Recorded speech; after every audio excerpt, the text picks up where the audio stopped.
So as I sit down to record this, we are 2 days removed from UFC 300, the fight card that Dana White has promised us is going to be the biggest card in the history of MMA. And to be honest with you, I'm personally just not buying it. It doesn't really feel that big, at least as it pertains to that triple main event. I mean, Jamal Hill, there's some interesting things going on there in terms of him wanting to reclaim the light heavyweight championship of the world that he never really lost. Zhang Weili tends to put on pretty entertaining fights, but honestly, I do think that she is the kind of fighter that just there needs to be something else there on the card. Personally, I'm not convinced that Alex Pereira and Jamal Hill is that something else on the card that needs to be there to sell that as a main event. I think that most of the interesting fights on this card are actually happening in the prelims and even in the early prelims. I mean, Dana White did do one thing. I mean, he did really load this up with a lot of great fights. But so far as I'm concerned, I mean, for me, the big main event of the evening is going to be the BMF Championship fight between Justin Gaethje and Max Holloway, and not just because I really really like both of those fighters. I mean, I am a huge fan of Justin Gaethje. I would almost go so far as to say that maybe he might actually be my favorite active fighter in the UFC right now. And Max Holloway, I've always been a huge fan of. I think on any other day, I might be tempted to say that Max Holloway is actually my favorite active fighter. That's how torn I am between these two guys. But in my opinion, what really makes this fight interesting is that the UFC has finally seen fit, to make that BMF championship more than just a prop. They're actually doing something with it now. They're doing something with it. Justin Gaethje is doing something as the BMF champion that Jorge Masvidal never did.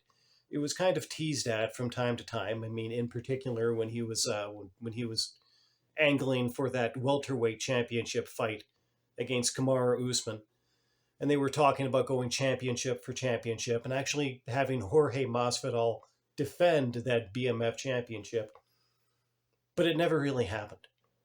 It never became anything more than a prop. It never became anything more than an afterthought. And now it looks like the UFC is finally going to do something to kind of push this thing to front of thought, which really it's something that a sport like this, if you have anybody out there carrying around a belt, it needs to be up for grabs. That's just the way that this sport is. It's everything that this sport is about. And having a guy that typically fights in the lightweight division defended against somebody in the featherweight division, and having a guy that fights in the lightweight division defended against a guy who typically fights in the featherweight division is something that really just makes it that much more interesting. But they didn't really make it quite as interesting as it could have been, because this fight is happening at a lightweight. So it's Max Holloway. He's coming up to 155, and he's basically just he's going to fight for what amounts to a second lightweight championship. And now, as stacked as the lightweight championship has been for the last several years, the UFC does not need a second lightweight championship. They need something a little bit different. And so here's my modest proposal in terms of the BMF championship. Here's how you keep it interesting. And actually, you could make this to be one of the most interesting championships of the sport, and it's really so simple as this. You have the guys fight for it at catchweight, and you basically organize the whole thing so that the champion, whoever the champion might be, you have them basically kind of alternate between fighting somebody from a heavier weight division, and then if they're successful in that defense for the next one, maybe they get somebody from a lighter weight division, and then so on and so forth. And you could actually create a situation where this belt is defended maybe, who knows, maybe 3 times a year. But in that 3 times a year, it could move from weight class to weight class. You could actually have a situation where within a calendar year, you could actually have that thing move from basically move from being contested amongst the lightweights and the featherweights all the way up to having it contested to the middleweights or the light heavyweights if it changes hands often enough. And so it's like the championship would kind of float between the heavier and the lighter fighters. But you're always pitting guys against each other that you normally would not see put against each other for a fight. To me, I think that's the kind of thing that not only makes this championship potentially very interesting, but even makes a sport that, in my opinion, it doesn't have a lot of challenges being interesting. But I think it actually makes the sport as a whole much more interesting. Now, as I've already stated, having Justin Gaethje defending this championship against Max Holloway, who's typically a featherweight, they're already pretty close to this. It's just that one last little detail where they don't need a second lightweight championship. You know, the lightweight championship of the world is enough lightweight championships in the UFC. So they do need to maybe do just one thing a little bit differently. And who knows, maybe they will, but I think it would be fantastic for the sport.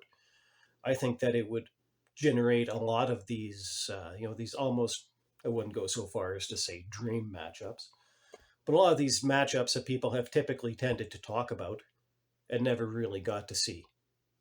It certainly would make it a lot easier for the UFC to put those fights on. I mean, one that comes to mind for me personally, George St. Pierre versus Anderson Silva. You know, for years people talked about wanting to see that fight, but it never really got set up because George St. Pierre, he was fighting at welterweight, and Anderson Silva, he was fighting at middleweight. And although George St. Pierre did go on to become the middleweight champion of the world, the stars never really did align for the two of them to ever have that fight. At the time when those two guys were both active and at their prime, I mean, the perception was just that, you know, Anderson was too big, too heavy for George, and he wasn't going to be able to competitively make 185. At least not at that time, and at least not against Anderson Silva. But suppose maybe Anderson Silva, he had to come down to about 177, and then George would go up to 177. Yeah, that was very achievable for him at this time. We could have had that fight if they had something like what I'm proposing with the BMF Championship. If they'd had it at that time, maybe it could have happened. And if the UFC were to embrace what I'm suggesting right now, you know, maybe the next one, you know, the next super fight type situation where it's just kind of on the cusp like that, well, maybe it's the sort of thing that might not have to slip away from them the way that last one did. Well, that's just what I think.